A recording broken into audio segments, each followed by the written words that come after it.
Hello, in this video I'm gonna show you how to unpack RAR and ZIP archives on your Motorola Moto G22. So in order to do that, we'll need to get the RAR app from our Google Play Store, which we've shown in our other video how to do this, and from here find the folder that contains your archive.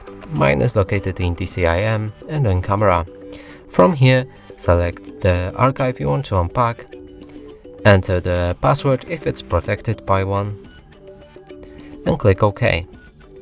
So from here, select the files that you want to unpack, or if you want to unpack everything, don't select anything, and here click the Unpack button with arrow pointing up. Now click on the Browse, select the destination where the files will be unpacked, and mine is going to Movies. Click OK to select that.